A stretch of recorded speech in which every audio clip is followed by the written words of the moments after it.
Halo, selamat datang di podcast kami. Pada episode kali ini, kami akan berbagi hasil wawancara bersama dua orang guru bahasa Indonesia dari SMP Negeri 10 Kota Cirebon.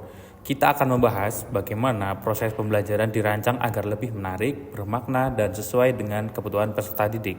Semoga perbincangan kali ini menjadi inspirasi khususnya bagi rekan-rekan mahasiswa PPL, calon guru, maupun praktisi pendidikan. Oke, selamat mendengarkan.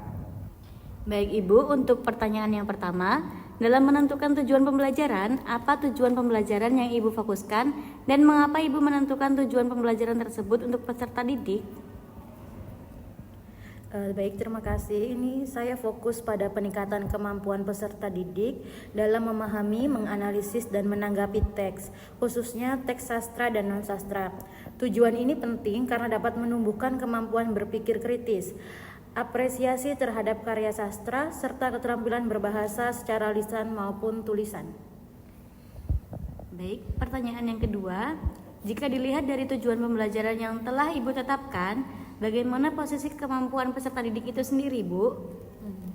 Baik, secara umum kemampuan peserta didik berada pada tingkat yang bervariasi. Ada yang sudah mampu berpikir kritis, namun ada pula yang masih terbatas pada pemahaman literal. Oleh karena itu, pendekatan yang saya pilih bersifat bertahap dan diferensiatif. Baik, selanjutnya, untuk uji unjuk kinerja apa yang Ibu gunakan untuk memastikan tujuan pembelajaran tersebut benar-benar tercapai dan kriteria apa yang akan dinilai untuk dipahami? Saya menggunakan penugasan proyek sederhana seperti membuat puisi, resensi cerpen, atau diskusi kelompok. Kriteria penilaiannya meliputi pemahaman isi, ketepatan penggunaan bahasa, orisinilitas ide, dan kemampuan menyampaikan pendapat secara logis. Baik Ibu, izin bertanya selanjutnya ya Bu ya. Bagaimana cara Ibu mengunggah pemikiran peserta didik agar peserta didik terlibat dalam ide-ide besar dan melakukan unjuk kerja? Serta pada situasi seperti apa yang Ibu lakukan agar peserta didik mampu membuat ide-ide besar itu yang kira-kira menarik, konkret, dan sangat penting? Ya, oke, terima kasih. Biasanya saya memulai pembelajaran itu dengan pertanyaan pemantik yang kontekstual, misalnya tentang kebudayaan Cirebon ataupun kebudayaan lokal dan peristiwa-peristiwa aktual yang terjadi. Nah, situasi seperti pembacaan puisi tentang Cirebon atau cerita rakyat yang membuat peserta didik terhubung secara emosional dan kognitif begitu. Baik Ibu, terima kasih atas jawabannya. Kemudian tanya selanjutnya ya Bu ya. Bagaimana strategi yang Ibu terapkan untuk memunculkan minat dan keingintahuan peserta didik terhadap materi tersebut Ibu?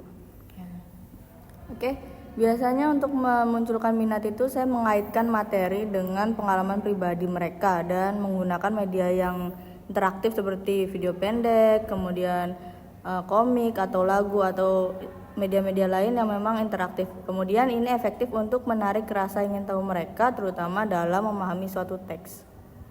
Baik Ibu, selanjutnya adakah sih hambatan yang Ibu hadapi saat melakukan proses penggalian ide-ide besar dari peserta didik itu? Ya. Biasanya kalau hambatan itu terutama pada pengondisian kelas ya, beberapa peserta didik itu cenderung pasif atau malu untuk berbagi ide, terutama yang belum terbiasa dengan model pembelajaran yang partisipatif seperti diskusi. Nah, untuk itu saya membagi mereka dalam kelompok kecil agar mereka lebih nyaman berdiskusi sesuai dengan levelnya masing-masing. Kemudian, bagaimana cara Ibu untuk melibatkan peserta didik agar aktif dalam mengeksplorasi ide-ide besar tersebut? Baik, saya mengarahkan mereka untuk berdiskusi dalam kelompok, melakukan pencarian informasi, atau membaca teks dari sumber yang berbeda.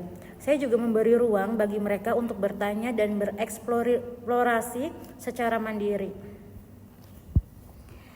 Kemudian, kegiatan besar yang seperti apa yang disukai oleh peserta didik sehingga Ibu merasa bahwa kegiatan ini mampu mengembangkan dan memperdalam pemahaman mereka?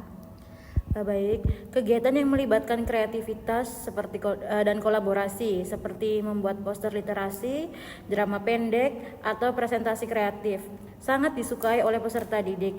Kegiatan ini membantu mereka memperdalam pemahaman tetapi tetap menikmati proses belajar.